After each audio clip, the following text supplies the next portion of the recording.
أعوذ بالله من الشيطان الرجيم. بسم الله الرحمن الرحيم. الرحمن علم القرآن خلق الإنسان علمه البيان. الشمس والقمر بحسبان والنجم والشجر يسجدان. والسماء رفعها ووضع الميزان ألا تطغوا في الميزان وأقيموا الوزن بالقسط ولا تخسروا الميزان. والأرض وضعها للأنام فيها فاكهة والنخل ذات الأكمام والحب ذو العصف والريحان. فبأي آلاء ربكما تكذبان؟ خلق الإنسان من صلصال كالفخار وخلق الجان من مارج من نار. فبأي آلاء ربكما تكذبان؟ رب المشرقين ورب المغربين. فبأي آلاء ربكما تكذبان؟ مرج البحرين يلتقيان بينهما برزخ لا يبغيان. فبأي آلاء ربكما تكذبان؟ يخرج منهما اللؤلؤ والمرجان. فبأي آلاء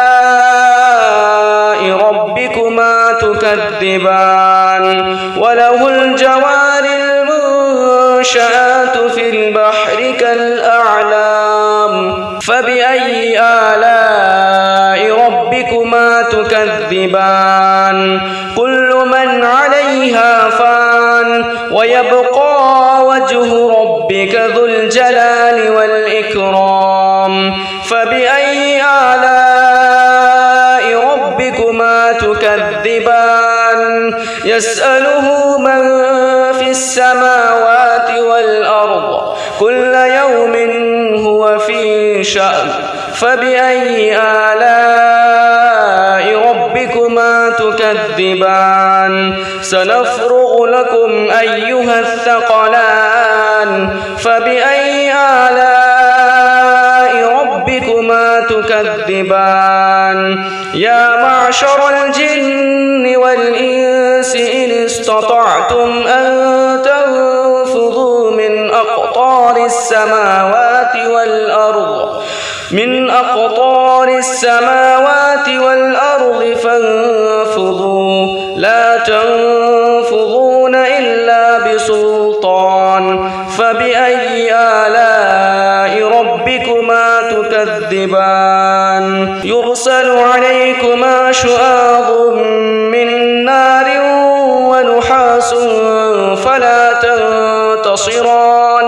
فبأي آلاء ربكما تكذبان؟ فإذا انشقت السماء فكانت وردة كالدهان. فبأي آلاء ربكما تكذبان؟ فيومئذ لا يسأل عن ذنبه إنس ولا جان. فبأي آلاء ربكما تكذبان؟ يعرف المجرمون بسيماهم فيؤخذ بالنواصي والأقدام. فبأي آلاء ربكما تكذبان؟ هذه جهنم التي يكذب بها المجرمون يطوفون بينها وبين حميم آن. فبأي آلاء ربكما تكذبان؟ ولمن خاف مقام ربه جنتان فبأي آلاء ربكما تكذبان ذواتا أفنان فبأي آلاء ربكما تكذبان فيهما عينان تجريان فبأي آلاء ربكما تكذبان فيهما من كل فاكهة زوجان فبأي آلاء ربكما تكذبان متكئين على فرش بطائنها من استبرق وجنى الجنتين يلدان فبأي آلاء ربكما تكذبان فيهن قاصرات الطرف لم يطمثهن إنس قبلهم ولا جان فبأي آلاء ربكما تكذبان كأنهن الياقوت والمرجان فبأي آلاء ربكما تكذبان هل جزاء الإحسان إلا الإحسان فبأي آلاء ربكما تكذبان ومن دونهما جنتان فبأي آلاء ربكما تكذبان مدهامتان فبأي آلاء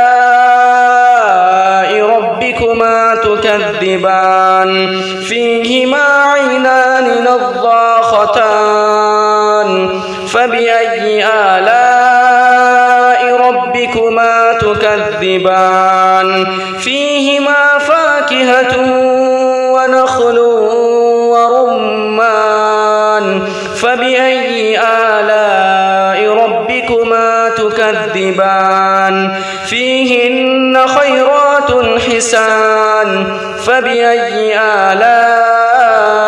ربكما تكذبان حور مقصورات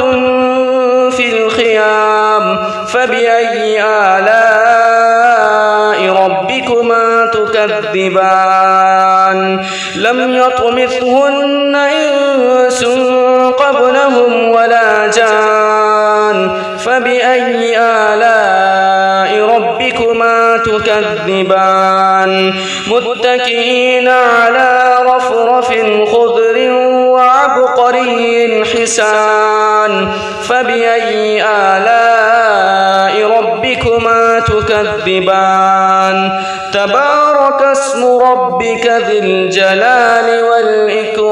والإكرام أعوذ بالله من الشيطان الرجيم بسم الله الرحمن الرحيم ياسين والقرآن الحكيم إنك لمن المرسلين على صراط مستقيم تنزيل العزيز الرحيم لتنذر قوما ما أنذر آباؤهم فهم غافلون لقد حق القول على أكثرهم فهم لا يؤمنون إنا جعلنا في أعناقهم أغلالا فهي إلى الأذقان فهم مقمحون وجعلنا من بين أيديهم سدا ومن خلفهم سدا فأغشيناهم فهم لا يبصرون وسواء عليهم أأنذرتهم أم لم تنذرهم لا يؤمنون إنما تنذر من اتبع الذكر وخشي الرحمن بالغيب فبشره بمغفرة وأجر كريم إنا نحن نحيي الموتى ونكتب ما قدموا وآثارهم كل شيء أحصيناه في إمام مبين واضرب لهم مثلا أصحاب القرية إذ جاءها المرسلون إذ أرسلنا إليهم 2 فكذبوهما فعززنا بثالث فقالوا إنا إليكم مرسلون قالوا ما أنتم إلا بشر مثلنا وما أنزل الرحمن من شيء إن أنتم إلا تكذبون قالوا ربنا يعلم إنا إليكم لمرسلون وما علينا إلا البلاغ المبين قالوا إنا تطيرنا بكم لئن لم تنتهوا لنرجمنكم وليمسنكم منا عذاب أليم قالوا طائركم معكم أئن ذكرتم بل أنتم قوم مسرفون وجاء من أقصى المدينة رجل يسعى قال يا قوم اتبعوا المرسلين اتبعوا من لا يسألكم أجرا وهم مهتدون وما لي لا أعبد الذي فطرني وإليه ترجعون أأتخذ من دونه آلهة إن يردني الرحمن بضر لا تغن عني شفاعتهم شيئا ولا ينقذون إني إذا لفي ضلال مبين إني آمنت بربكم فاسمعون قيل ادخل الجنة قال يا ليت قومي يعلمون بما غفر لي ربي وجعلني من المكرمين وما أنزلنا على قومه من بعده من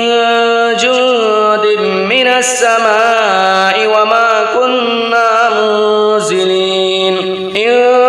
كانت إلا صيحة واحدة فإذا هم خامدون يا حسرة على العباد ما يأتيهم من رسول إلا كانوا به يستهزئون ألم يروا كم أهلكنا قبلهم من القرون أنهم إليهم لا يرجعون وإن كل لما جميع لدينا محضرون وآية لهم الأرض الميتة أحييناها وأخرجنا منها حبا فمنه يأكلون وجعلنا فيها جنات من نخيل وأعناب وفجرنا فيها من العيون ليأكلوا من ثمره وما عملته أيديهم أفلا يشكرون سبحان الذي خلق الأزواج كلها مما تنبت الأرض ومن أنفسهم ومما لا يعلمون وآية لهم الليل نسلخ منه النهار فإذا هم مظلمون والشمس تجري لمستقر لها ذلك تقدير العزيز العليم والقمر قدرناه منازل حتى عاد كالعرجون القديم لا الشمس ينبغي لها أن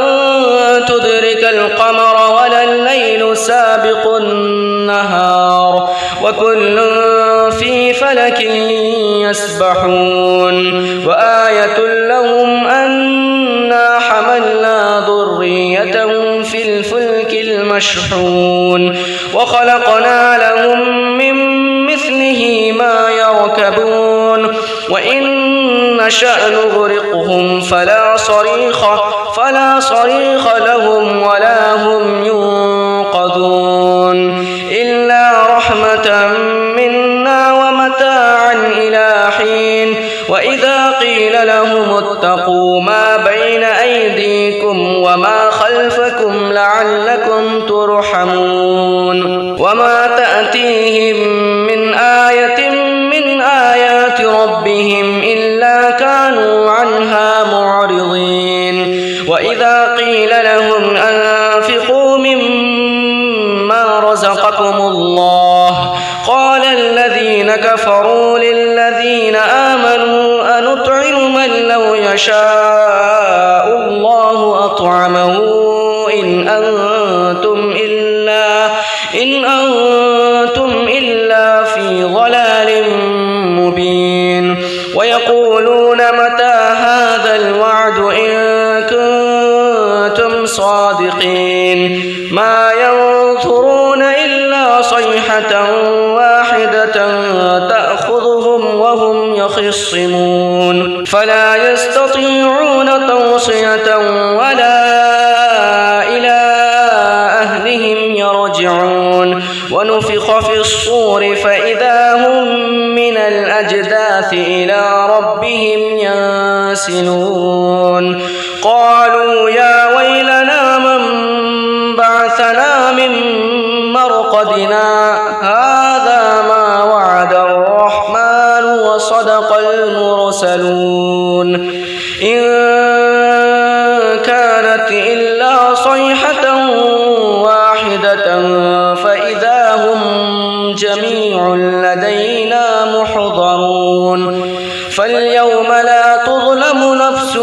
شيئا ولا تجزون إلا ما كنتم تعملون إن أصحاب الجنة اليوم في شغل فاكهون هم وأزواجهم في ظلال على الأرائك متكئون لهم فيها فاكهة ولهم ما يدعون سلام قولا من رب رحيم وامتازوا اليوم أيها المجرمون ألم أعهد إليكم يا بني آدم ألا تعبدوا الشيطان إنه لكم عدو مبين وأن اعبدوني هذا صراط مستقيم ولقد أضل منكم جبلا كثيرا أفلم تكونوا تعقلون هذه جهنم التي كنتم توعدون اصلوها اليوم بما كنتم تكفرون اليوم نختم على أفواههم وتكلمنا أيديهم وتشهد أرجلهم بما كانوا يكسبون ولو نشاء لطمسنا على أعينهم فاستبقوا الصراط فأنى يبصرون ولو نشاء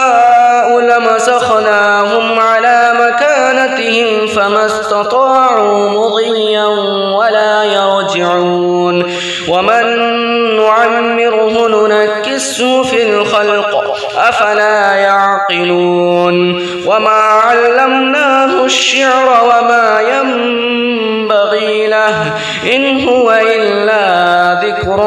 وقرآن مبين لينذر من كان حيا ويحق القول على الكافرين أولم يروا أنا خلقنا لهم مما عملت أيدينا أنعاما فهم لها مالكون وذللناها لهم فمنها ركوبهم ومنها يأكلون ولهم فيها منافع ومشارب أفلا يشكرون واتخذوا من دون الله أذلة لعلهم ينصرون لا يستطيعون نصرهم وهم لهم جند محضرون فلا يحزنك قولهم إنا نعلم ما يسرون وما يعلنون أولم ير الإنسان أنا خلقناه من نطفة فإذا هو خصيم مبين وضرب لنا مثلا ونسي خلقه قال من يحيي العظام وهي رميم قل يحييها الذي أنشأها أول مرة وهو بكل خلق عليم الذي جعل لكم من الشجر الأخضر نارا فإذا أنتم منه توقدون أوليس الذي خلق السماوات والأرض بقادر على أن يخلق مثلهم بلى وهو الخلاق العليم إنما أمره إذا أراد شيئا أن يقول له كن فيكون فسبحان الذي بيده ملكوت كل شيء وإليه ترجعون أعوذ بالله من الشيطان الرجيم بسم الله الرحمن الرحيم الرحمن علم القرآن خلق الإنسان علمه البيان الشمس والقمر بحسبان والنجم والشجر يسجدان والسماء رفعها ووضع الميزان ألا تطغوا في الميزان وأقيموا الوزن بالقسط ولا تخسروا الميزان والأرض وضعها للأنام فيها فاكهة والنخل ذات الأكمام والحب ذو العصف والريحان فبأي آلاء ربكما تكذبان خلق الإنسان من صلصال كالفخار وخلق الجان من مارج من نار فبأي آلاء ربكما تكذبان رب المشرقين ورب المغربين فبأي آلاء ربكما تكذبان مرج البحرين يلتقيان بينهما برزخ لا يبغيان فبأي آلاء ربكما تكذبان يخرج منهما اللؤلؤ والمرجان فبأي آلاء ربكما تكذبان وله الجوار المنشآت في البحر كالأعلام فبأي آلاء ربكما تكذبان كل من عليها فان ويبقى وجه ربك ذو الجلال والإكرام فبأي آلاء ربكما تكذبان يسأله من في السماوات والأرض كل يوم هو في شأن فبأي آلاء ربكما تكذبان سنفرغ لكم أيها الثقلان فبأي آلاء ربكما تكذبان يا معشر الجن والإنس إن استطعتم أن تنفذوا من أقطار السماوات والأرض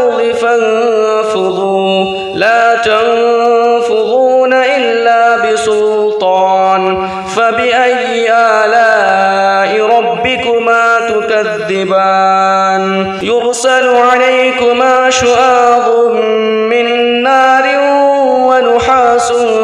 فلا تنتصران فبأي آلاء ربكما تكذبان فإذا انشقت السماء فكانت وردة كالدهان فبأي آلاء ربكما تكذبان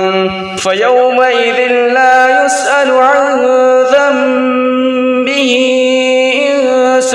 ولا جان فبأي آلاء ربكما تكذبان يعرف المجرمون بسيماهم فيؤخذ بالنواصي والأقدام فبأي آلاء ربكما تكذبان هذه جهنم التي يكذب بها المجرمون يطوفون بينها وبين حميم آن فبأي آلاء ربكما تكذبان ولمن خاف مقام ربه جنتان فبأي آلاء ربكما تكذبان ذواتا أفنان فبأي آلاء ربكما تكذبان فيهما عينان تجريان فبأي آلاء ربكما تكذبان فيهما من كل فاكهة زوجان فبأي آلاء ربكما تكذبان متكئين على فرش بطائنها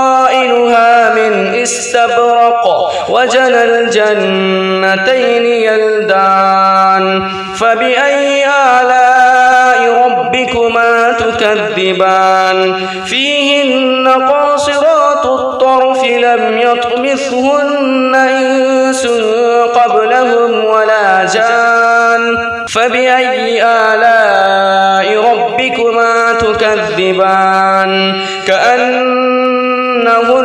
الياقوت والمرجان فبأي آلاء ربكما تكذبان هل جزاء الإحسان إلا الإحسان فبأي آلاء ربكما تكذبان ومن دونهما جنتان فبأي آلاء ربكما تكذبان مدهامتان فبأي آلاء ربكما تكذبان فيهما عينان نضاختان فبأي آلاء ربكما تكذبان فيهما فاكهة ونخل ورمان فبأي آلاء ربكما تكذبان فيهن خيرات حسان فبأي آلاء ربكما تكذبان حور مقصورات في الخيام فبأي آلاء ربكما تكذبان لم يطمثهن إنس قبلهم ولا جان فبأي آلاء ربكما تكذبان متكئين على رفرف خضر وعبقري حسان فبأي آلاء ربكما تكذبان تبارك اسم ربك ذي الجلال والإكرام أعوذ بالله من الشيطان الرجيم بسم الله الرحمن الرحيم ياسين والقرآن القرآن الحكيم إنك لمن المرسلين على صراط مستقيم تنزيل العزيز الرحيم لتنذر قوما ما أنذر آباؤهم فهم غافلون لقد حق القول على أكثرهم فهم لا يؤمنون إنا جعلنا في أعناقهم أغلالا فهي إلى الأذقان فهم مقمحون وجعلنا من بين أيديهم سدا ومن خلفهم سدا فأغشيناهم فهم لا يبصرون وسواء عليهم أأنذرتهم أم لم تنذرهم لا يؤمنون إنما تنذر من اتبع الذكر وخشي الرحمن بالغيب فبشره بمغفرة وأجر كريم إنا نحن نحيي الموتى ونكتب ما قدموا وآثارهم وكل شيء أحصيناه في إمام مبين واضرب لهم مثلا أصحاب القرية إذ جاءها المرسلون إذ أرسلنا إليهم اثنين فكذبوهما فعززنا بثالث فقالوا إنا إليكم مرسلون قالوا ما أنتم إلا بشر مثلنا وما أنزل الرحمن من شيء إن أنتم إلا تكذبون قالوا ربنا يعلم إنا إليكم لمرسلون وما علينا إلا البلاغ المبين قالوا إنا تطيرنا بكم لئن لم تنتهوا لنرجمنكم وليمسنكم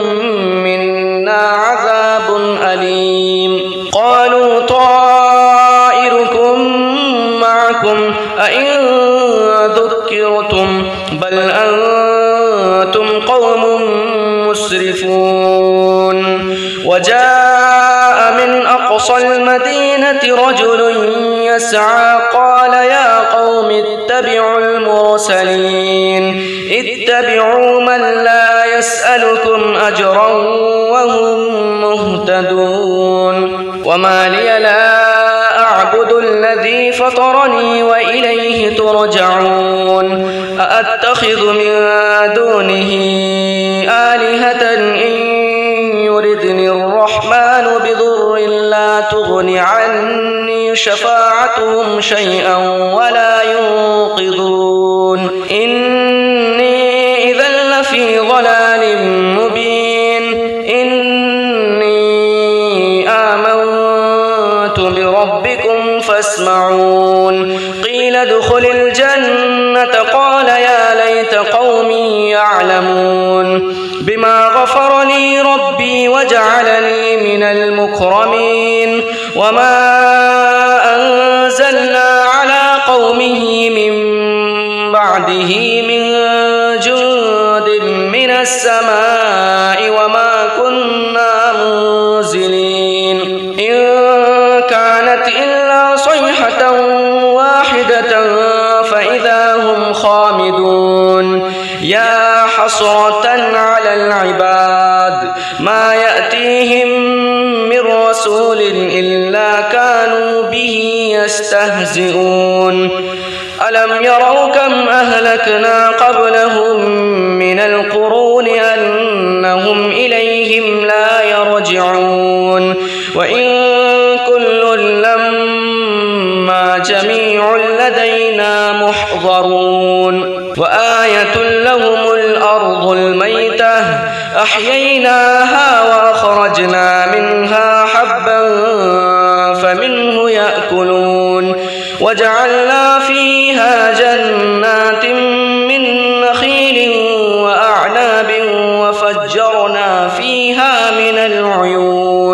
ليأكلوا من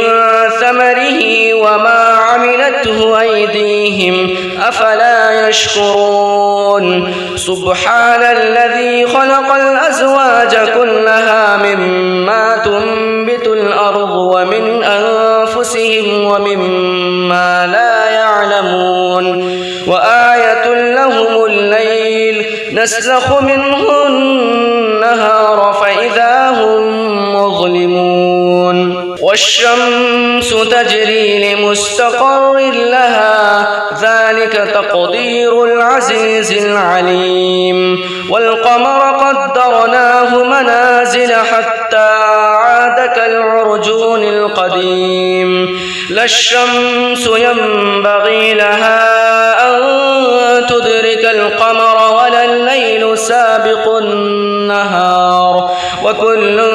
في فلك يسبحون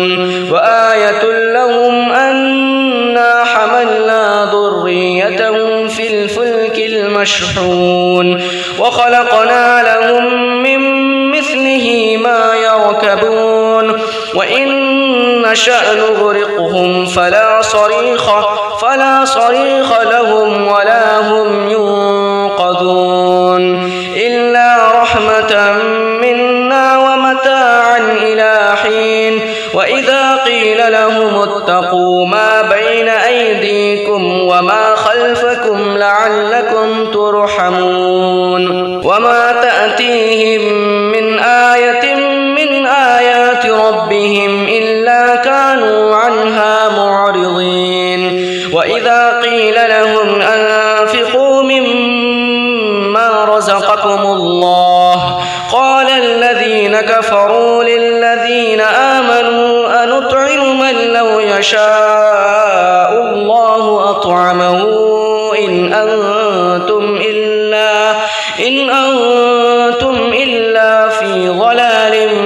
مبين ويقولون متى هذا الوعد إن كنتم صادقين ما ينظرون إلا صيحة واحدة